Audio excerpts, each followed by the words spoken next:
Hello, this is Ian Williams, President of the Foreign Press Association in New York, and it actually gives me a great deal of pleasure, regardless of political predilections, to welcome Ambassador John Bolton with us to discuss his new book. Although in a sense we have a record, I have many years of covering the United Nations. I was president of the UN Correspondents Association, and as we know, Ambassador Bolton was famously at the UN and disapproving of many aspects, including the International Criminal Court. And much as I would love to roll in the mud with him on some occasion on these matters, this is not the occasion. This occasion is about his book and about his term with the Trump presidency. So we're trying to focus on that today, give him deference, that's what he's here for. And I mean, I would like to start off by saying, you know, Ambassador Bolton, it's quite clear that you knew that this president was, as they used to say in Imperial India, not quite 16 annas to the rupee on foreign policy. So, I mean, the real question that comes to a lot of people's mind is, why did you go into the administration and what did you expect from them? Because even those of us who disagreed with you recognize there is something to disagree with. And with this presidency, it's very difficult to find out what it is you disagree with at any given moment, because it might change by the time you focused on it. So perhaps you'd like to start off on that. Well, thank you very much for having me. You're stealing all my good lines right at the beginning. I believed that I went into the administration with my eyes open. I had certainly heard a lot of stories about, especially the first year of the Trump administration.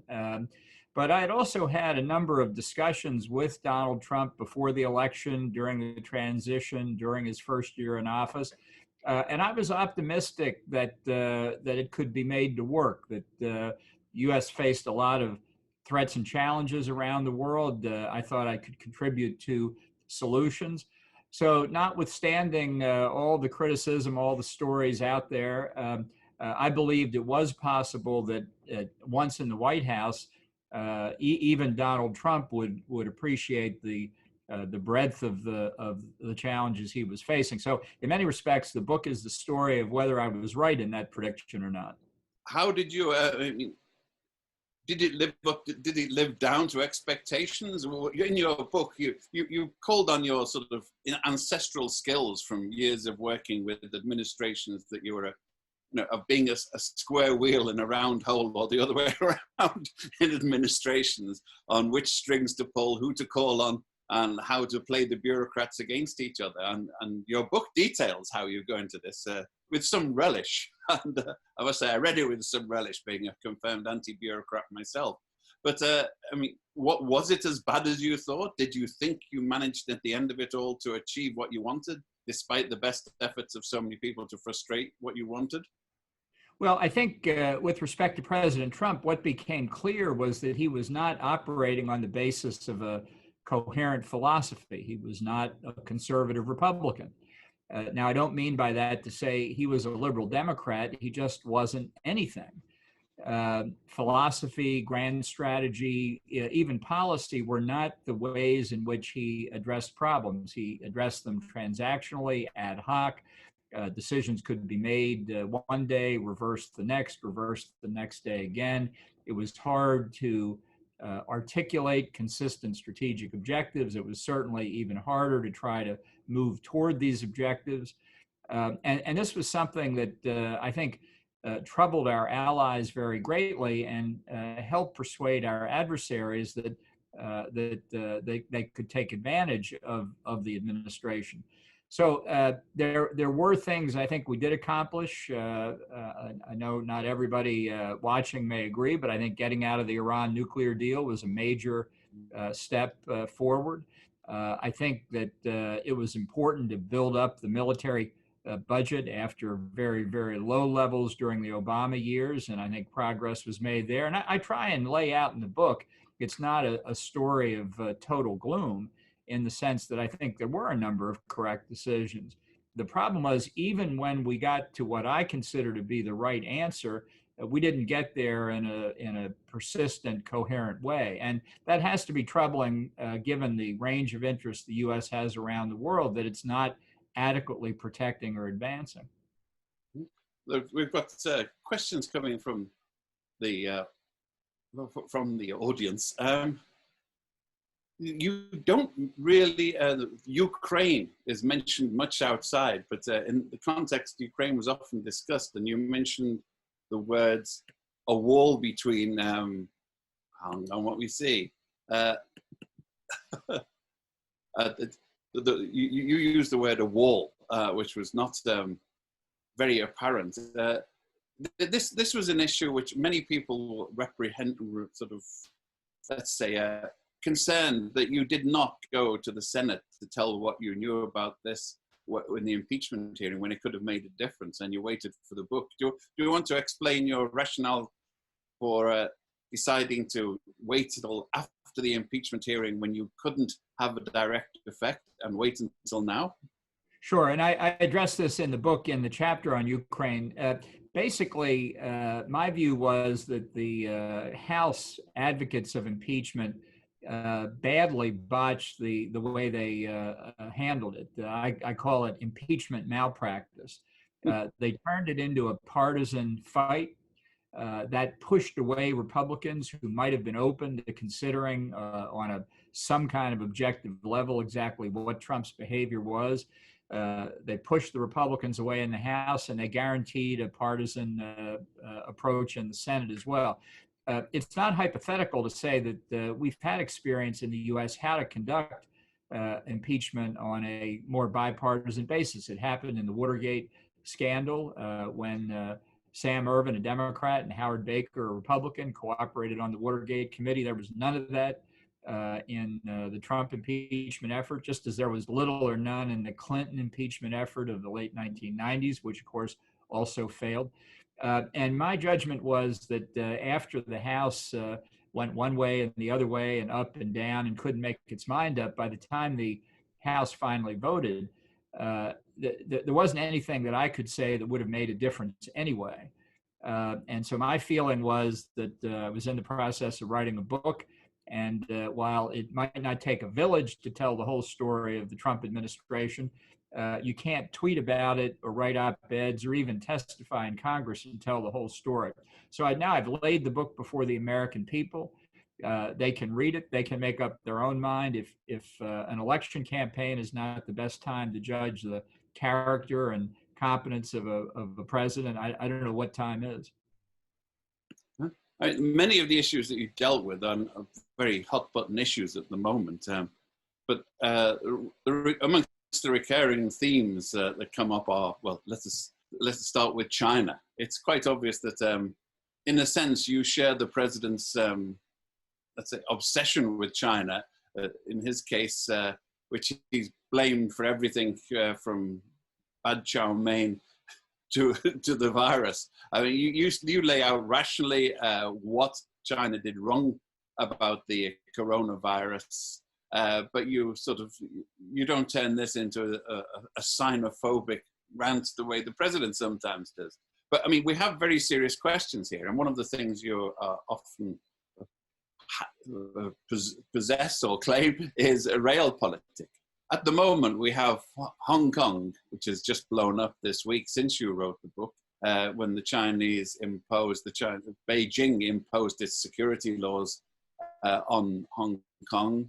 And there's the whole Taiwan issue in the South China Sea. Now, the attitude of previous pragmatists, I was thinking of your old boss and colleague Jim Baker, was, do we have a dog in this fight? Now, on what rational basis in realpolitik, apart from whatever sentiments we have about freedom, could we, the US and the West, intervene in Hong Kong, for example? What rational steps could be taken to dissuade the PRC from what it's doing now?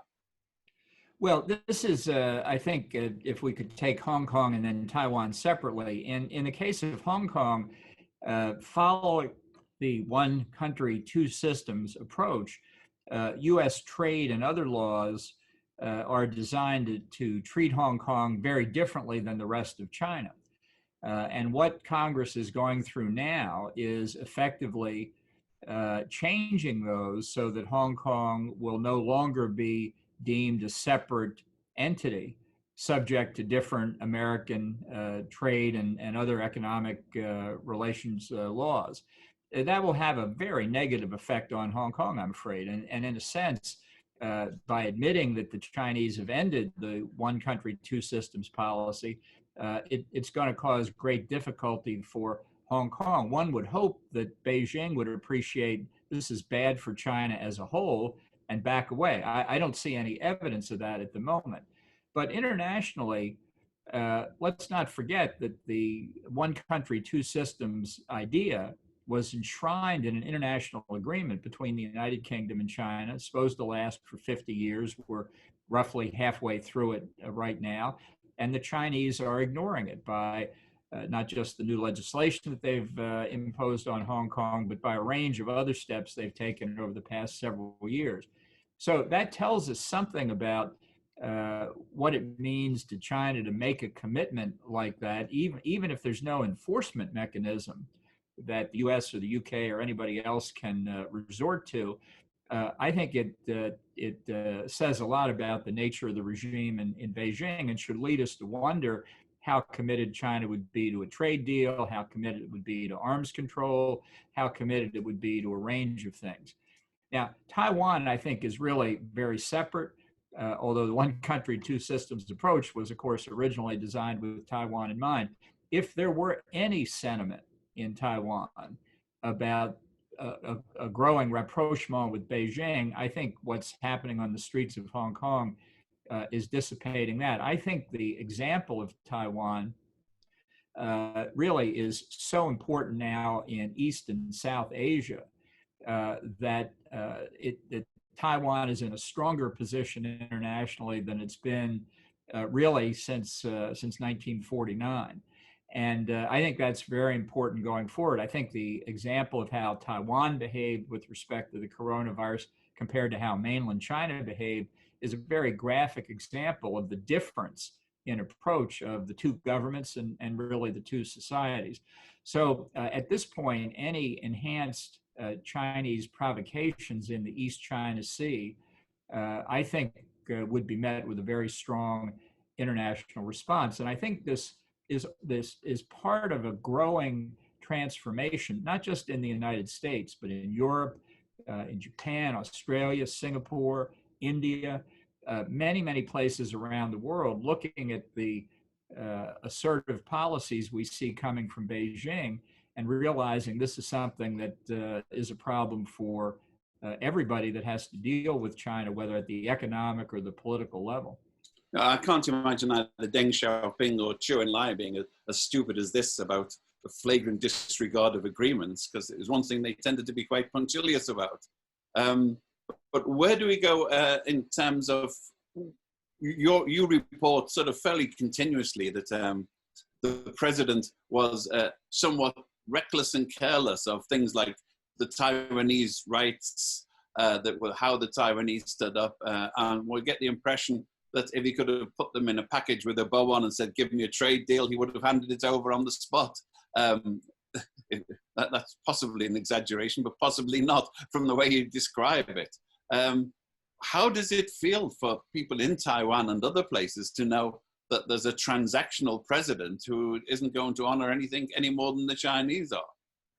Well, I think it should be a cause for concern, and for Taiwan to increase its long time and very successful diplomacy with the United States Congress, where it enjoys very strong bipartisan support. Look, I write in the book, U.S. policy for 3 to 4 decades now has been based on two predictions. Prediction one, that after Deng Xiaoping rejected a lot of Marxist ideology and embraced more market-oriented policies, China's wealth increased, and people thought two things would flow from that. Number one, that China would be, and everybody knows the buzz phrases, a responsible stakeholder in international affairs.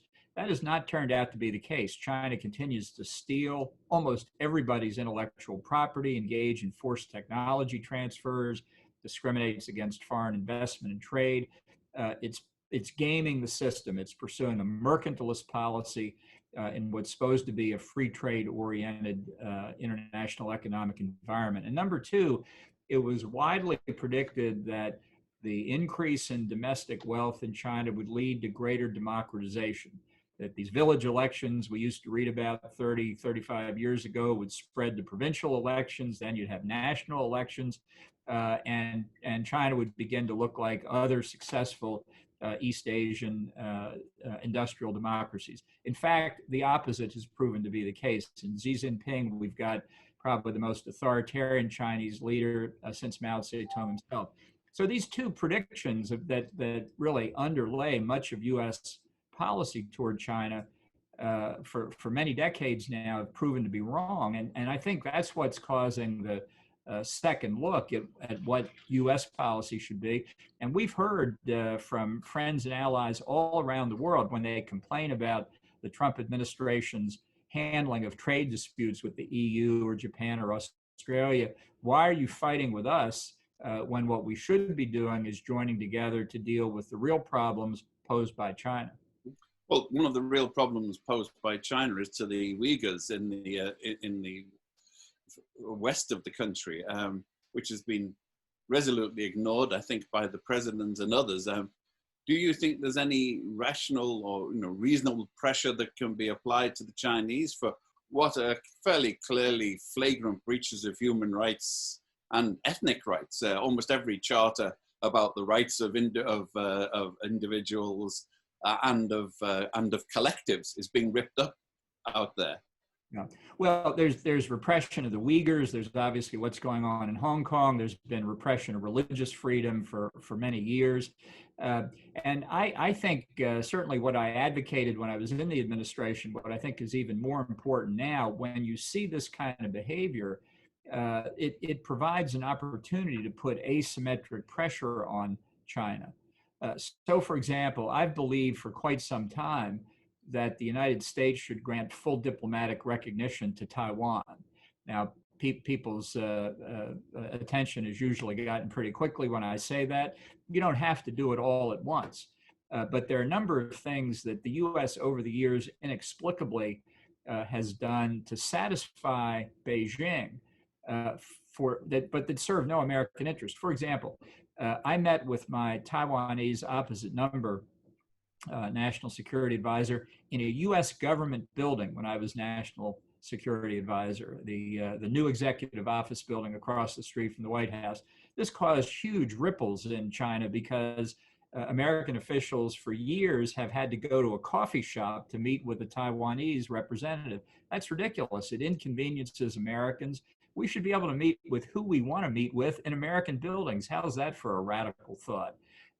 We should just invite Taiwanese in to meet with them. There are a series of steps we could take that would show to Beijing how displeased we are with their treatment of the Uyghurs, their repression in Hong Kong. It may not have an effect, but I think it signals to everybody that business as usual is gone. And frankly, I think if you're not prepared to recognize a freely elected representative government in a country like Taiwan, what's the purpose of diplomatic recognition to begin with?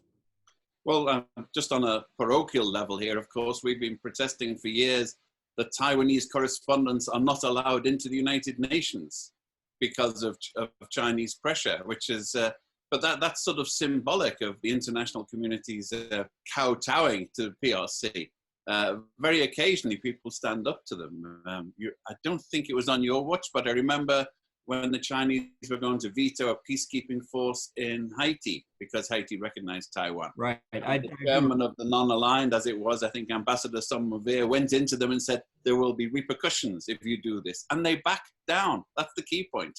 This guy came to them and said, there will be repercussions. So they backed down immediately. But very few people have stood up about this or any other issue. Right, exactly.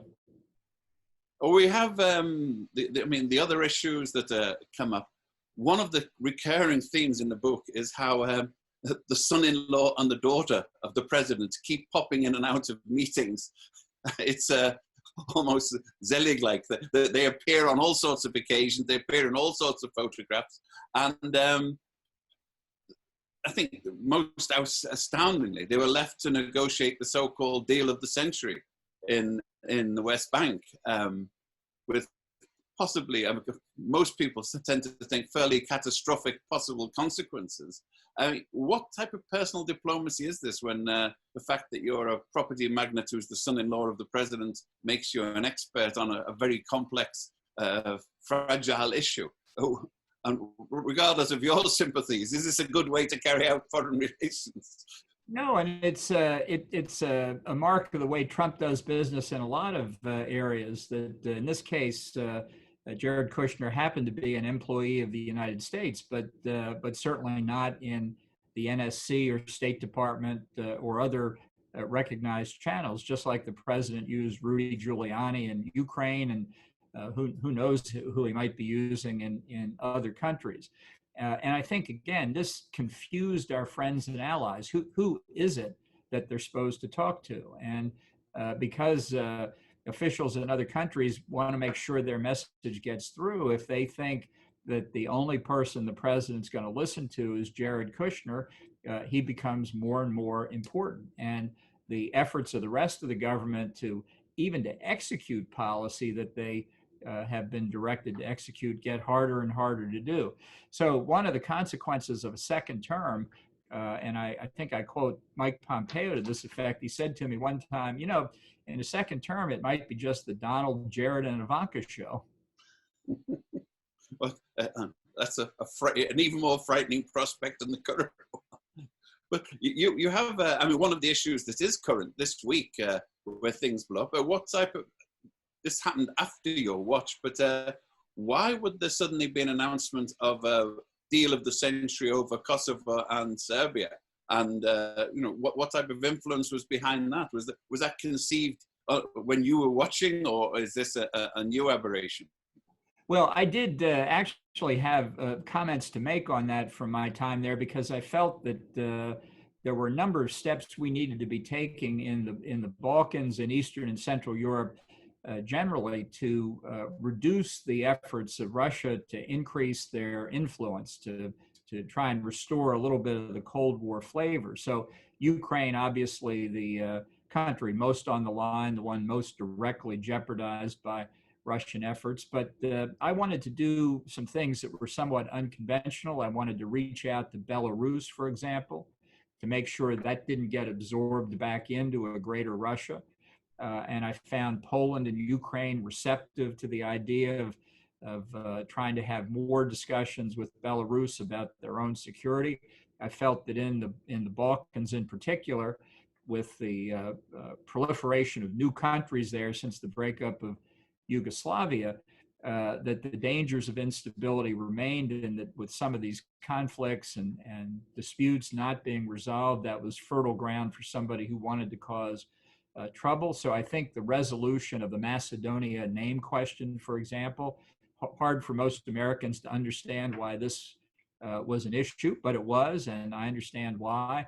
It was a big success. So that left some other problems that remained: Bosnia, Kosovo, and I thought it was worthwhile to see if we could make progress. Now, this summit meeting between Serbia and Kosovo wasn't really going to produce an agreement. And again, as you rightly say, it was not on my watch. I was watching from the outside. But struck me as the potential of one of these meetings that would be a photo op and not much more. And then it fell apart in any event. But the larger strategic point of guarding against Russian interference in the space of the former Warsaw Pact and Yugoslavia, to me, remains very important for the United States and obviously the Europeans themselves to pay attention to. Well, similar to these issues, if we move further to the West with Kosovo, Macedonia, and the rest, what do you think the solution would be? Is the solution? Can you get people to make their own solution, or can you force them to make a solution? Do you impose the solution, or do you wash your hands and say, go rot? No, I think in the case of Kosovo and Serbia, there were indications as early as 2018 that the leaders wanted to get these questions resolved because they saw they couldn't really get dependable economic growth and stability until their relations were normalized. This was very controversial inside both countries, but it seemed to me to be worth the effort. And one of the things they were discussing was the possibility of a land swap. Now, in parts of the Balkans, in Germany, and places in Western Europe, that was greeted with dismay because they feared that a land swap there might lead to land swaps elsewhere. This happens in history. I mean, it's that's just something you have to live with. And the main thing was, you really mean to tell me that if Kosovo and Serbia had reached agreement, part of which involved a land swap, that the rest of Europe would have said, no, that's not acceptable to us. We're going to reject the settlement that the two of you have worked out. I thought that was inconceivable. Now, there's still a long way away from it. In fact, some new obstacles have come up. But I think ultimately, you mentioned Jim Baker, who certainly was my mentor for many years. He once said to the Israelis and the Arabs that only the parties can make a lasting peace. We'd be happy to help. Here's the White House number. When you're serious, give us a call. Very memorable. It's seared in my mind. But I mean, we're looking at the West Bank now. The Palestinians have been presented with we, the US, are going to give the Israelis this that they've asked for, all the best parts of the territory that you're spread across. Is that an acceptable way to do diplomacy? Is it a way for lasting diplomacy, regardless of the ethics of it? Well, I'm not sure what the administration is going to do, despite a lot of press predictions that it had made up its mind to support the annexation if Netanyahu went ahead with it. It's not clear to me where the president really is on it. It's not clear to me at the moment where the government of Israel is. But I do think that what has changed in the Middle East is that many of the Arab states see the continuing, in fact, growing threat of Iran, and they look around, and it's pretty hard to get worked up about Israel being a threat to them in their interest, looking at the bigger picture region-wide. And you've got the possibility of cooperation with large amounts of capital generated by oil revenues, together with investment and intellectual property assets that the Israelis have. It goes back to what people talked about in the 1990s about the new Middle East, a Middle East where economic growth is really possible on a widespread basis. And to ignore that possibility, I think would be to miss a real opportunity. So a lot of this is going to go forward, whether there's a solution for the Palestinians or not. I have my own proposed solution. I call it the three-state solution. I would give Gaza back to Egypt. I would divide the West Bank. I'd give Jordan sovereignty over the parts that Israel didn't have. And I'd work for there, because for the benefit of the Palestinians who need a functioning economy, I don't think the archipelago of a Palestinian state that they've talked about would work. I think you tie it into two real economies like Jordan and Egypt, and there's a better chance for the livelihood of the Palestinians themselves. But they have to agree to it themselves. Sure, I'm not sure that's as feasible as any of the other plans, but it's better than dreaming about a state that may never come into existence and probably wouldn't work anyway. The other theme, apart from the Kushners and China, is of course Iran. Some of us, without being friends of the Ayatollahs, look at Iran and you see quasi-elections. Women get the vote. They execute almost as many people as Saudis. But on balance, it's difficult for an outside observers to look at one and the other and say, well, the Saudis are so much better that we must really fall on our swords on behalf of the Saudis and the Emirates as compared to the Iranians. And my travels in the Middle East is that I don't think Iran has a big fan base, but I don't think the street is anti-Iranian in the sense that we're talking about here. It's the governments and the elites who are anti-Iranian for their own purposes, except in Lebanon, of course, where Hezbollah's managed to make itself unpopular. Well, I think in Iran, it's the people who are anti Ayatollahs as well. I think the support for the regime across the country is extraordinarily weak, and I think it's gotten a lot weaker since the reimposition of American sanctions. The problem, of course, is that this is not just an authoritarian theocracy. It's a militarized authoritarian theocracy with the Revolutionary Guards and others who have a monopoly on force. I think that the regime is actually more fragile than people think. As long as it controls the guns, it will stay in power. But I think, especially now with Soleimani sent to his reward, that you could see the possibility of fragmentation among the regular military and the Revolutionary Guards, and that the regime might well have difficulty in lasting. I'm not underestimating the difficulty, but I will say this: there's no one single answer to achieve peace and security in the Middle East. But the single greatest threat to peace and security is the government in Tehran. There's no doubt about it. Now, we've just seen a series of explosions, two in the Tehran area, one at the Natanz uranium enrichment facility. Not entirely clear what's going on there, but it certainly is interesting that all these mechanical difficulties are occurring pretty much at the same time. I think this regime is vulnerable. I think that increased pressure is called upon. I wish our European friends would get out of the nuclear deal as well.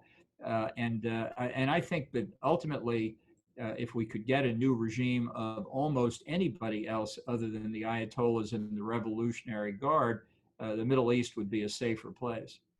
I think a lot of people might well disagree, like most of the Europeans at the moment, which brings us on to the next question of, you were a strong supporter of Brexit, as I gather.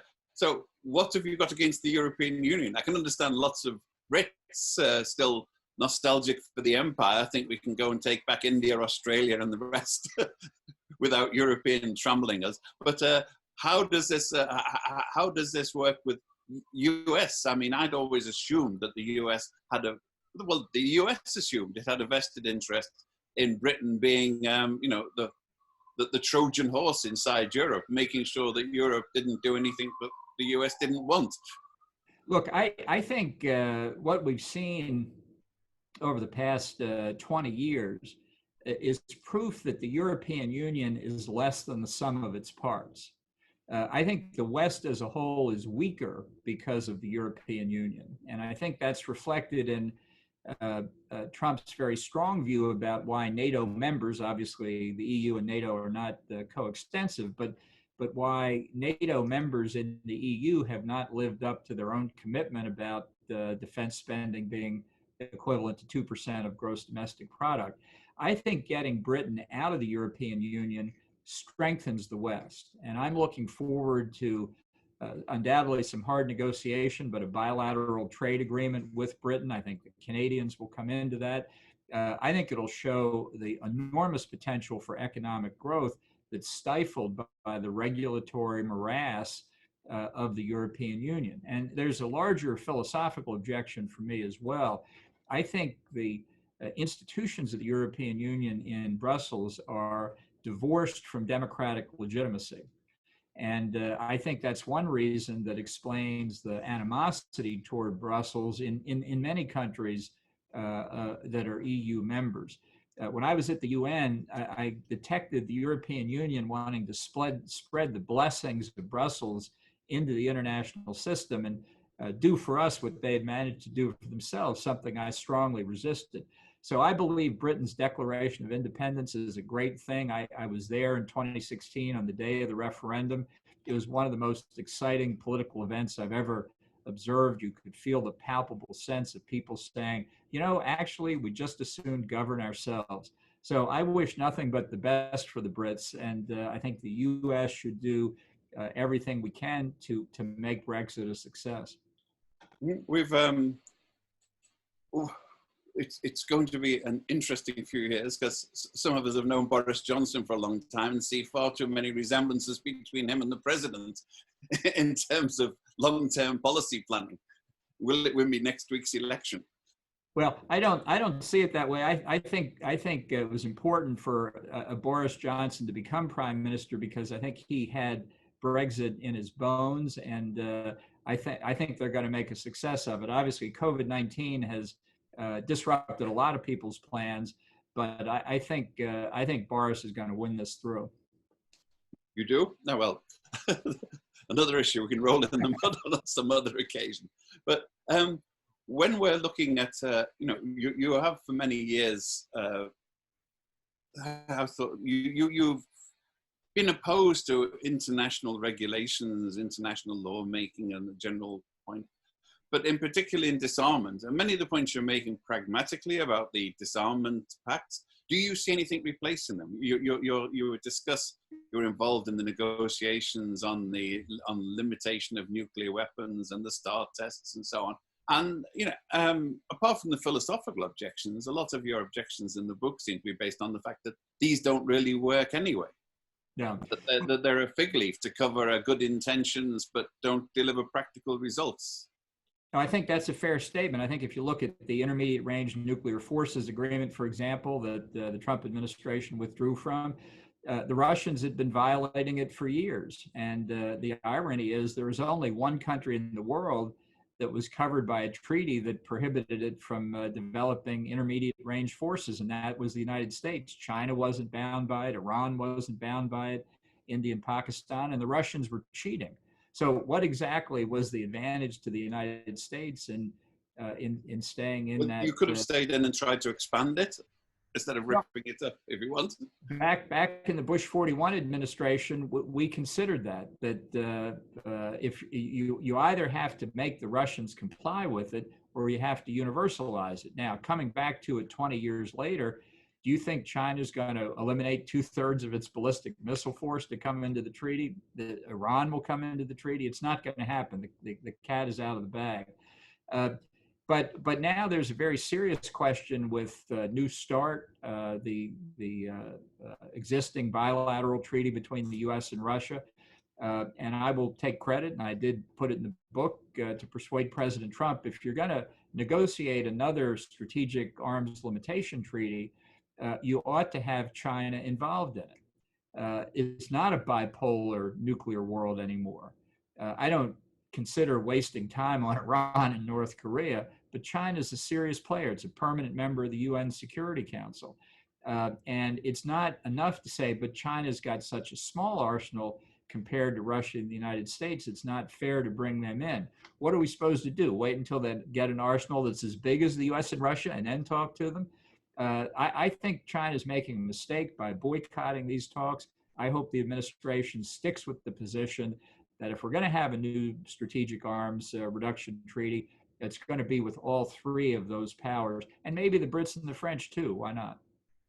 I'm scanning the questions here as well. Your other big issue that came up was the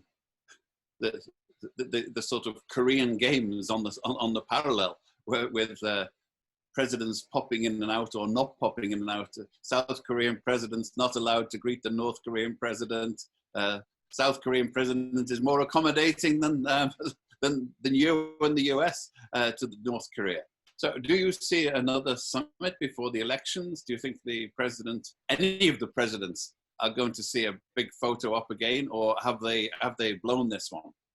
Well, I think President Trump, everybody can read the public opinion polls. He's way behind. That doesn't mean the election is over by any stretch of the imagination. But, we have a phrase in the United States called the October surprise, just before an election.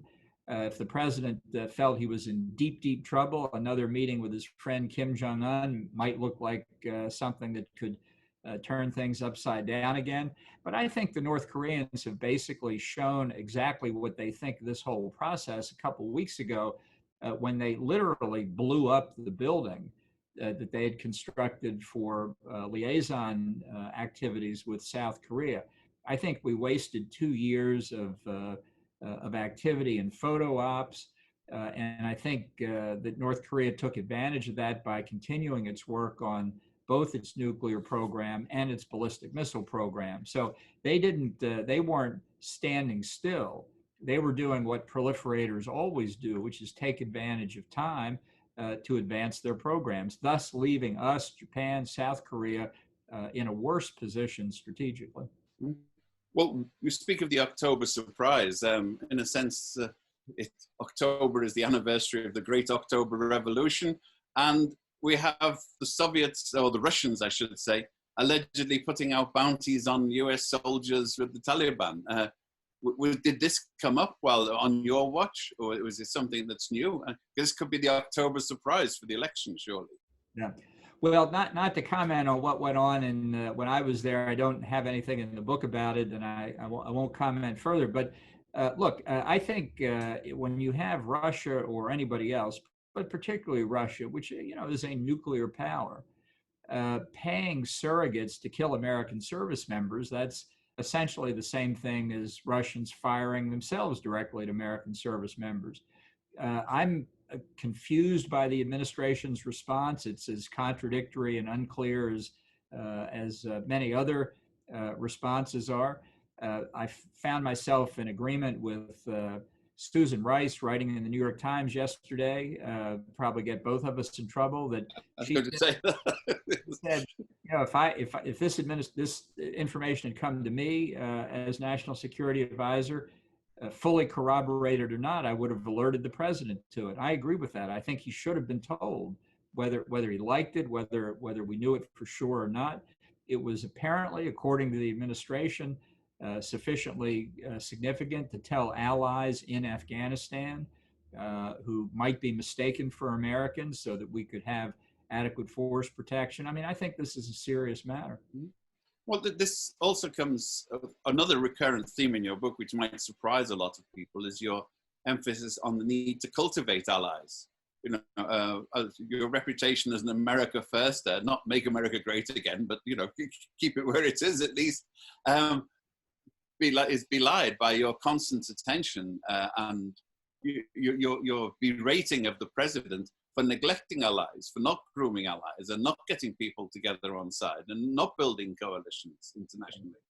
Well, look, this is one of the things that worries me about a second Trump term, is that the future of the NATO alliance, the alliances with South Korea and Japan, really almost all the alliances around the world, I think are up for grabs once Trump doesn't have to face re-election.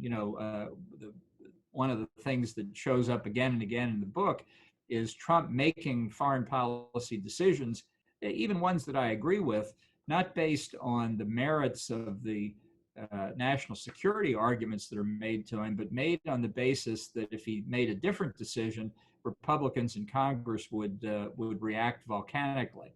So once that political guardrail is removed after the election, I think it's very unclear what a second Trump term would look like. Well, I'm presuming it won't include you, because that's one of the questions a lot of the correspondents are asking. Whether you will, what your future plans are. I presume you're not predicating your future on being re-invited to join a future Trump administration on at least 2 counts. No, I will not be waiting by my phone for that call, and I won't be waiting if Joe Biden wins either. Well, it's, you can't really tell. I mean, he's capricious enough to think, oh, John, let's bygones be bygones. Yeah. Well, anything can happen, as I say, in a second term, but that's not one I'd bet $1 on. So, but looking into the future, I mean, many people from outside think that the administration, despite what I presume you will claim to be your best efforts, has really terminally damaged the US prestige and global power in terms of being able to do anything, good or bad, for some time to come. Do you think it's repairable, that there are steps that can be taken? Because whether you agree with it or not, the withdrawal from the international institutions, the Chinese have rushed in to fill the vacuum, and they have people jumping at their Belt and Road bait, even if it is exactly what you say it is in terms of debt entrapment. There's the old story about the Irishman who's asked for directions, and he says, well, if I were you, I wouldn't start from here. And that seems to me to be the mode at the moment. Can you think of a way out? Yeah, as there's another saying, when you don't know where you're going, any path will do. and I think we're on that as well. Look, I think that the Trump administration has done damage to America's position in the world, but I think after one term, it's repairable. I think people increasingly understand that Trump is an anomaly. I think really whether he wins or loses, but particularly if he loses, the Republican Party has its own internal work to do to get this albatross off from around our neck. I'm more worried about the effect on the U.S. Of a second Trump term, which is the reason that for the first time in my adult life, I'm not going to vote for a Republican nominee for president. That's not to say I'm enthusiastic about Biden. I'm not going to vote for him either. I'm going to write in the name of a conservative Republican. It's not a happy election for me. But I do think that that a one-term Trump presidency can be repaired. A lot of these international institutions are in need of substantial reform. The World Health Organization's performance on coronavirus was wholly inadequate. And we could go down the long list, but that's back to my first book on my time at the UN. And I don't think that the U.S. calling attention to these defects isolates us in the world. I think it shows those who are listening to the critique that they need to be much more careful before setting up elaborate bureaucracies that have meetings and issue communiques, but don't actually accomplish very much. There's another issue which questions are popping up. Alan Dodds-Frank, a former ABC, wanted to ask about the Mike Flynn and the and Turkey, because he felt that, that there were moves to try and get Gulen extradited, that Trump was involved, and he thought that Mike Flynn was involved. And the whole, it's been very interesting to see how the president has dealt with Turkey, which is a mixture of keeping them at arm's length and once again kowtowing to them on particular occasions. It can't just be the Trump Hotel in Istanbul or Ankara, or wherever it is. Yeah, well, it shows the volatility of Trump's views. When we were trying to get Pastor Brunson released from prison and returned to the United States, we were imposing sanctions on Turkey and really put them under enormous pressure. And I think that achieved the result that we saw it. Pastor Brunson was freed, but then Trump turned around and was basically prepared to accept Erdogan's request for the U.S. to pull out of northeastern Syria, which I thought was a mistake. We went up that hill, down that hill, back up it again several times. And I think the result has been more instability in Syria, less of an opportunity to get the ISIS threat resolved, Assad's still in power, and Iran still with this incredible reach through Iraq and Syria, linked up to Hezbollah in Lebanon. So the Erdogan connection, I think, is very serious for NATO. This is not, under Erdogan, this is not the Turkey that we worked with during the Cold War. I think our only consolation here is I think increasingly Erdogan does not represent the views of the majority of the Turkish population. He suffered severe setbacks in local elections last year and perhaps more setbacks in elections to come. We have one from Evelyn Leopold from Reuters of saintly memory, who would remember from the UN, of course. And she wants to know, do you have dealings with Rick Grenell again? Well, I haven't spoken to him since I left the administration.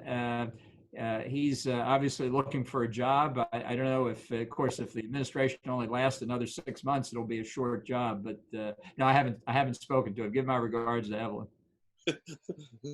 Regards, Evelyn. But it's also, she points out that the EU's appointed Miroslav Lajcek, who is not a lightweight. Does that change anything about your prognosis for Kosovo? Well, I think, as I said before, I really think Serbia and Kosovo have got to work this out together. And I thought, roughly a year and a half ago, that prospects were good. And serious Europeans, Tony Blair was involved in this effort, also thought there might be some prospect of a breakthrough. So I wouldn't give up on it. I don't think it's as close today as it may have been back then, though. You have, well, we've also got a French correspondent who is asking about Me Too and its effect, because some of the comments that I think you record within the administration were not exactly on the cutting edge of feminism about the female colleagues in there. Look, the president did this in the 2016 campaign when the famous Access Hollywood tape came out. Reince Priebus, his chairman of the RNC at the time, predicted he would lose for sure and should withdraw from the race. He didn't. He won. Reince Priebus became White House Chief of Staff. I think that this is part of the difficulty in looking at the polls and concluding Trump will lose for sure. But I don't think that he has picked up any support from people watching his personal behavior or his tweets or other things. I think many Republicans will either not vote for him or may vote for Biden because they don't like that approach. And I do think there's a serious issue about the demeaning of the presidency itself through his conduct over the last 3.5 years. Well, it comes down to how existential an issue is it, Trump's second term? Would you be prepared to stand up and canvass campaign with Joe Biden against a second Trump presidency? Or do you prefer to be arm's length and on the side? No, I'm going to write in the name of a conservative Republican. In 2016, I accepted the argument that you had to support Hillary Clinton or Donald Trump. It was clearly one or the other who's going to win. I voted for Trump because I thought it was worth seeing if he could be made into a more mainstream Republican. But after working for him for 17 months, I can't in good conscience vote for him again. So I'm not. No.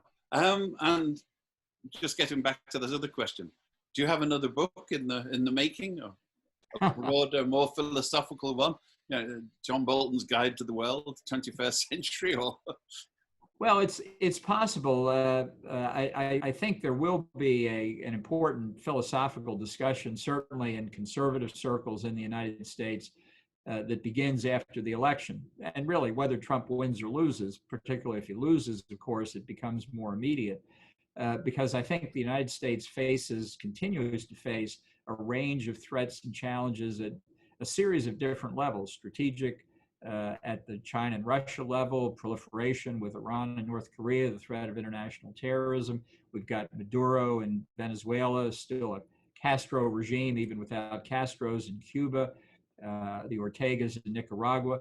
So it is not at all a time for the U.S. to be withdrawing from the world or reducing its posture. If anything, it's even more important. And I think there's no national security wing of the Democratic Party. There's no Scoop Jackson wing anymore. So it is a very serious issue for the United States, and one that requires a more comprehensive, I think, philosophical look at America's place in the world. Well, as a segue to go out, you mentioned Maduro and Venezuela. It's from your reading in the book, it's quite clear that the Maduro regime has very little popular support, has no economic basis, and it should have fallen when Guaido was declared the provisional president. So it's still there. Explain. Well, I think it's there because of Russian, Cuban support, Chinese support, Iranian support. What are these people doing in the Western Hemisphere? I think we should continue to put pressure on Maduro. And by the way, one of the most important aspects of this opposition to Maduro and the support it has in the Western Hemisphere is this is not a made in Washington opposition. This is a made in Venezuela opposition that, with some significant exceptions across the Western Hemisphere, the opposition has support from the governments. And I think that's something that will have a lasting effect. I do believe Maduro will be overthrown, and I think that will have a lasting effect in the hemisphere. It didn't affect you that Guaido's party was a paid-up member of the Socialist International, which I like pointing out to people. The point was we're supporting what we think was the legitimate, the only elected, truly fairly elected body in Venezuela, the National Assembly, following a constitution, after all, written while Hugo Chavez was president. And support for Guaido was not about his views on economic policies. It's about his views of responsible popular government. Just on the final one here, you were from your book, it was Donald Trump who thought that Venezuela was part of the United States, and secondly, that why weren't the troops in there? Why wasn't the cavalry in there cleaning up already? And you managed to pull him back from this, but this isn't the role that you're cast in. You're not supposed to be the one who's holding back on military intervention. Yeah, well, I was the moderate force on Venezuela, that's for sure, not in lack of support for Juan Guaido and the opposition. But, you know, one thing I try and do in the book is describe factually how all of these things played out. And if it helps dispel the mythology that some have tried to create about me, that'll be a positive effect too. Well, we're getting towards the end now. This is Ian Williams with the Foreign Press Association. We've been speaking to Ambassador John Bolton about his very readable book. I do recommend you to read it, because even if you disagree, you will learn a lot from it.